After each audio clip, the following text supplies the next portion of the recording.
नमस्ते बच्चों। गर्मी की छुट्टियों का अपना अलग ही मज़ा होता है ना।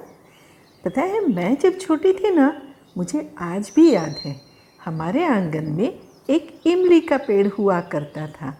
और इमली के पेड़ से इन्हीं दिनों में यानी गर्मी के दिनों में पक्की पक्की मस्त इमलियाँ होती थी, जो पक करके गिर जाती थी।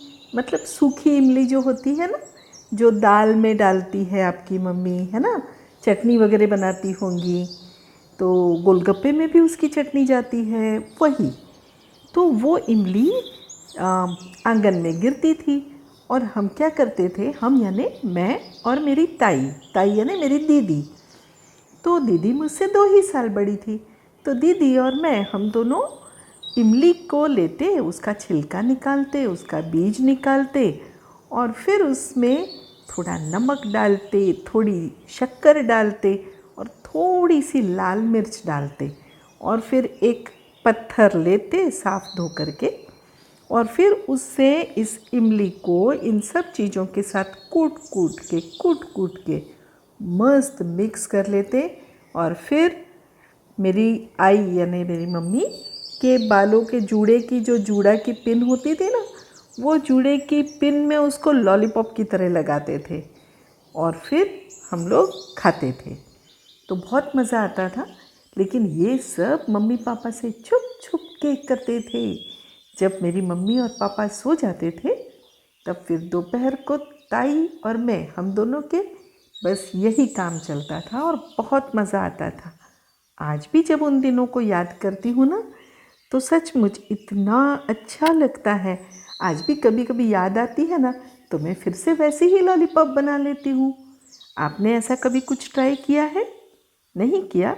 कोई बात नहीं, ये इमली वाला ही ट्राई कर लेना, मम्मी से पूछ के, है ना। तो खैर, हम लोग गर्मी की छुट्टियों की बात कर रहे थे, इमली के पेड़ की बात कर रहे थे।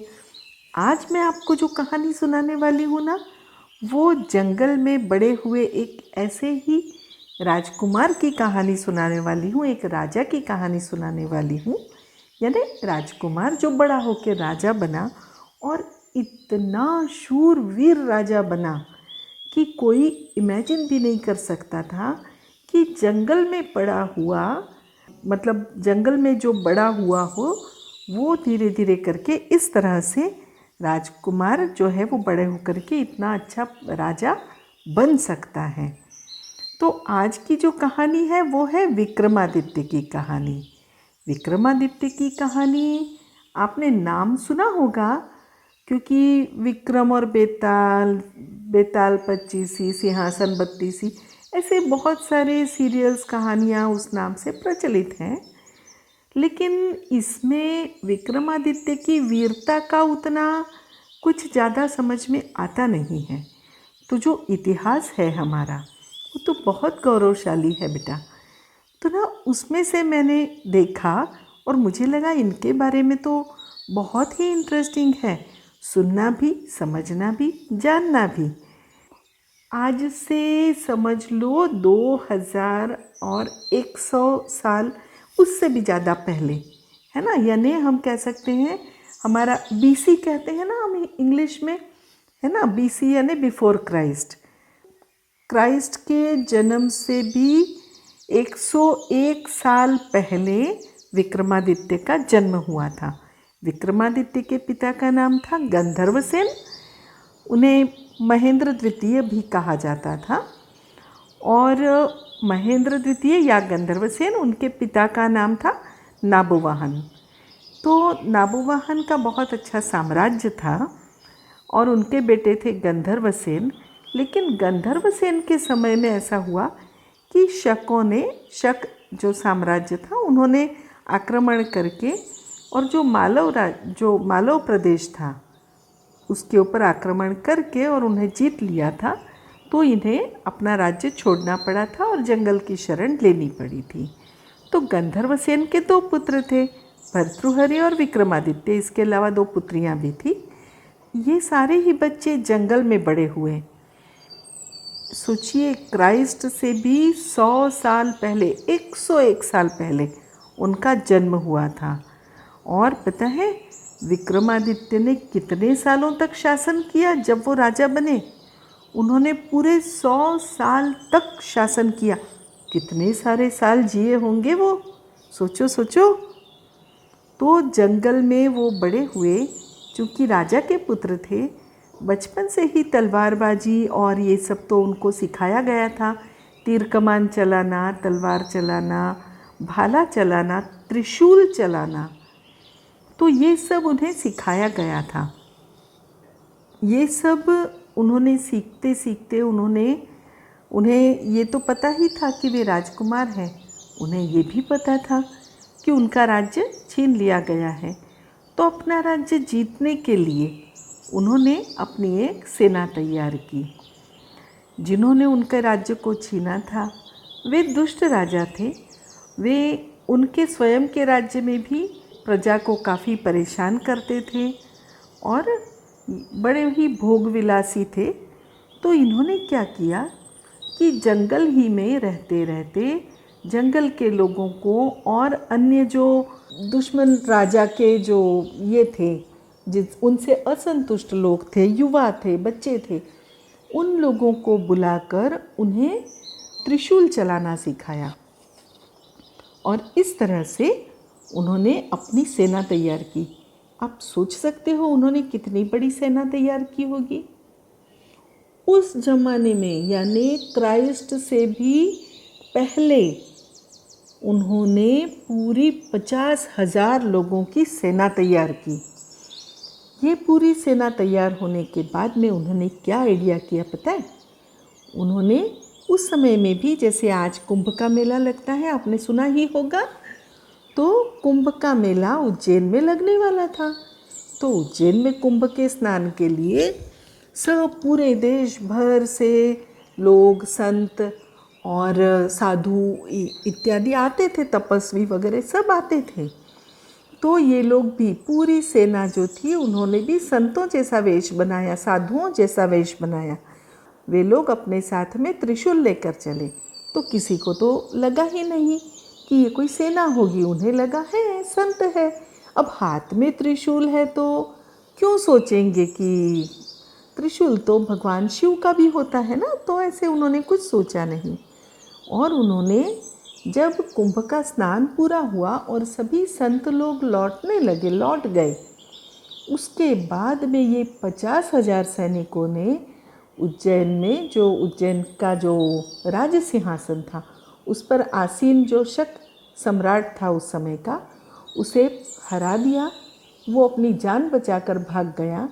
और जो मथुरा का भी जो राजा था वो भी यहाँ पर, मतलब वो भी शकों का ही रिलेटिव था, वो भी उनके साथ ही यहाँ पर युद्ध लड़ने आया था। तो वो भी मारा गया। और इस तरह से युद्ध जीत कर उन्होंने अपना राज्य प्राप्त किया। राज्य प्राप्त कर लिया, राजा बनने की उनकी कोई इच्छा नहीं थी। तो राजा तो वो नहीं बनना चाहते थे। उन्होंने भर्तृहरि को राजा बनाया, जो कि भाई थे विक्रमादित्य के। तो भर्तृहरि ने कुछ समय तक राज्य संभाला। कुछ समय तक राज्य संभालने के बाद में उनका जो मन था वो ज़्यादा आध्यात्म में रहता था। तो और जीवन में भी कुछ ऐसी परिस्थितियाँ आ गई। तो फिर उसके बाद में उन्होंने राज अपना छोड़ने का निर्णय लिया। और तब से फिर विक्रमादित्य ने राज्य संभाल लिया। और भर्तृहरि जो थे वो फिर तपस्या करने के लिए वनों में चले गए। विक्रमादित्य जो है वो इतने न्यायप्रिय राजा बने कि उनके नाम से आज भी जाना जाता है कि न्याय जो है वो तो विक्रमादित्य का था। बहुत ही न्यायप्रिय राजा थे और लोगों को बहुत प्यार करते थे। वो बिल्कुल नहीं चाहते थे कि उनके राज्य में, उनके देश में कहीं भी किसी के साथ कोई भी ऐसे अपराध हो जाए या किसी के साथ कुछ गलत हो जाए।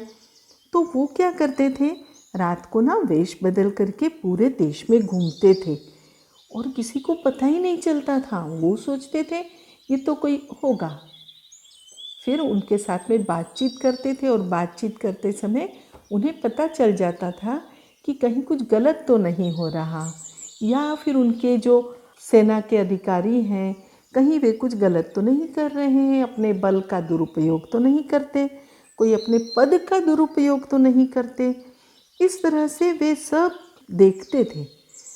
और सिर्फ इतना ही नहीं, उन्होंने क्या किया, शासन व्यवस्था अच्छी चलानी थी तो उन्होंने जो भी उनके पूरे देश में जो श्रेष्ठ कवि थे, जो श्रेष्ठ साहित्यकार थे, भाषाविद थे, विद्वान थे, जो श्रेष्ठ आध्यात्म में थे, जो श्रेष्ठ साइंटिस्ट थे उस जमाने के, जो सबसे अच्छे गणितज्ञ थे, ऐसे उन्होंने सारे लोगों को, यानी मैथमेटिशियन, साइंटिस्ट, लिटरेचर में जो अच्छे थे, ऐसे सब लोगों को उन्होंने बहुत अच्छा पद दिया। और उन्होंने उस काल में 9 रत्न रखे। फिर उन्हीं की नकल करते हुए जो तुर्क बादशाह हो गए अकबर, उन्होंने भी 9 रत्न रखे थे। लेकिन सबसे पहले 9 रत्न रखने की जो परंपरा है वो विक्रमादित्य ने शुरू की थी। तो उन्होंने उनके इसमें 9 रत्न, पता है, उस 9 रत्नों में से कुछ लोगों का नाम शायद आपने सुना भी होगा। धन्वंतरी, कालिदास, शंकु, अमर सिंह, वराह मिहिर, ऐसे उनके 9 रत्नों में शामिल थे। और इनकी मतलब विक्रमादित्य के बारे में इतनी उनकी ख्याति थी और इतना बड़ा उनका साम्राज्य था। उन्होंने अपने राज्य को बड़ा करके जहाँ जहाँ भी अन्याय हो रहा था, जो अच्छे शासक थे उन्हें उसने कुछ नहीं किया, लेकिन जहाँ प्रजा के साथ अन्याय होता था, जहाँ की प्रजा इनसे निवेदन करती थी कि आप कृपया आकर के हमें बचाएं, तो वहाँ जाकर के वे बचाते थे उनको और वहाँ तक फिर उनका शासन हो गया। इस तरह से उन्होंने न केवल भारत का शासन किया, बल्कि भारत से बढ़ते हुए ईरान, इराक, मिस्र, अरब, यहाँ तक उनका शासन था। और ऐसे नहीं कि ये मैं कोई ऐसे ही काल्पनिक बात कर रही हूँ या कल्पना कर रही हूँ, बल्कि इन सारी बातों का हमें प्रमाण भी मिलता है। और उन्होंने इतनी सब जो कुछ भी विजय प्राप्त की ना, तो उसी की याद में विक्रम संवत शुरू किया गया। देखिए, जो नववर्ष होता है हमारा, है ना, तो नववर्ष होता है, तो नववर्ष को हम लोग कहते हैं ना कि हाँ अभी नया साल शुरू हुआ, तो विक्रम संवत जो है वो तब से शुरू हुआ है। और वो जो हमारा जो आज का कैलेंडर है उससे भी 57 ईयर्स यानी 57 साल पहले चलाया गया कैलेंडर था, जो विक्रम संवत कहलाया। और इसके प्रमाण जो है ना, वो क्राइस्ट से भी 34 ईयर्स पहले, 34 साल पहले ज्योतिर्वितावरण ऐसे और स्कंद पुराण वगैरह में भी इन सब का उल्लेख मिलता है। और अरब, मिस्र, यहाँ भी उनकी लाइब्रेरीज़ में, उनके साहित्य में कई जगह पर उनका उल्लेख मिलता है। इस्तांबुल की एक प्रसिद्ध लाइब्रेरी है, उसका नाम है मकतबे सुल्तानिया। यहाँ पे सायर उल ओकुल इस नाम की एक ग्रंथ है। उस ग्रंथ में एक शिलालेख का उल्लेख है जिसमें बताया गया है कि वो लोग बड़े भाग्यशाली थे जिन्होंने विक्रमादित्य के समय में जन्म लिया, जो उसके राज्य में, उसके शासन में जिए, क्योंकि उसका शासन बहुत ही अच्छा था और लोग बड़े ही शांति प्रिय रह सके, वो अपना आध्यात्मिक विकास कर सके, वो अपना शैक्षणिक विकास कर सके। विज्ञान भी उस समय में बहुत ही प्रगतिशील था, गणित भी अपनी बहुत ऊंचाइयों पर था, वो लोग बहुत ही ज्ञानी थे। तो विक्रमादित्य ने यहाँ आकर के उनके ज्ञानी लोगों को, जिनकी तेजस्विता सूर्य के समान थी, ऐसे ज्ञानी विद्वानों को यहाँ भेजा और उन्होंने यहाँ के लोगों में भी ज्ञान का प्रचार प्रसार किया। तो देखिए, इस्तांबुल की लाइब्रेरी तक में विक्रमादित्य के बारे में वर्णन किया गया है। तो ये कोई काल्पनिक पात्र नहीं है, ये सत्य है। सोचिए, ये कितनी रोमांचक बात है कि हम उस देश में रहते हैं जहाँ इतना महान राजा हो गया। हमारे देश में सचमुच इतनी विभूतियाँ हो गई हैं बच्चों, हम उन सब की संतानें हैं। आप में भी उन्हीं के जीन्स हैं और आप में भी उन्हीं के गुण हैं। आप भी वैसे ही वीर हैं, आप भी वैसे ही ज्ञानी हैं। आध्यात्म में बढ़ना चाहे तो आप भी वैसे ही संत हैं। यदि आप साहित्य में बढ़ना चाहें तो आप भी कालिदास से कम नहीं हैं। तो आप जिस भी क्षेत्र में बढ़ो, आप सोचो हमारे पास तो इन सभी के जीन्स हैं। हम सब इतने ज्ञानी हैं और इन सभी के गुण लेकर के हम आगे बढ़े हैं। सिर्फ आवश्यकता है तो हमें अपने ऊपर विश्वास करने की। तो बच्चों, आज ये जो कहानी बताई, ये कोई काल्पनिक कथा न होते हुए इतिहास है। और इस इतिहास को हम सिर्फ इसलिए नहीं सोचते हैं या याद करते हैं कि वो हमारे देश का एक गौरवपूर्ण इतिहास था। मैं तो ये मानती हूँ कि उस इतिहास को हमें इसलिए भी याद करना चाहिए कि हम स्वयं को याद दिला सकें कि हम किसकी संतानें हैं, हमारे भीतर कौन से गुण हैं और हम उन सभी गुणों का विकास कर सकें। आप देखिए, हमारा देश सचमुच कितना लाजवाब है। देश में कितनी इंसानियत है, हम सब में कितना प्यार है और पूरे विश्व को हम एक परिवार बनाना चाहते हैं, विश्व बंधुत्व की भावना लाना चाहते हैं। इसीलिए वसुधैव कुटुंबकम ये कहा गया है प्राचीन काल से। हमने कभी नहीं कहा कि हमारा देश ही एक परिवार है, हमने कहा संपूर्ण विश्व एक परिवार है। सोचो, इतनी पुरानी प्राचीन मान्यताएं, हमारे इतना विकास किया हुआ हमारा देश, हमारा भूतकाल आज भी हमारे रगों में बसता है। तो आप सभी को ढेर सारी शुभकामनाएं बच्चों। देखो, छुट्टी का समय है तो आप इसमें से और क्या जानना चाहते हो? आप देखो, आपको ज़रूर विक्रमादित्य के विषय में भी बहुत कुछ मिल जाएगा साहित्य। तो ज़रूर उन्हें पढ़ो और समझो। केवल कहानियाँ मत पढ़ो कि विक्रम बेताल क्या था या सिंहासन बत्तीसी क्या थी, क्योंकि ये तो काल्पनिक कथाएं हैं। आप सचमुच का इतिहास खोजोगे तो अवश्य पाओगे कि विक्रमादित्य कौन थे, कैसे थे। आप जानते हो, उनके पिता थे ना गंधर्वसेन, उनके नाम से आज भी गंधर्वपुर नामक एक गांव है मध्य प्रदेश में, और वहाँ पर एक मंदिर भी है राजा गंधर्वसेन का। तो बच्चों, कोई भी कल्पना नहीं है, वास्तविकता है। तो चलिए, अब आपके पास जितना समय है उसमें कुछ कुछ अच्छा पढ़ लीजिए, है ना। चलो चलती हूँ, टाटा बाय।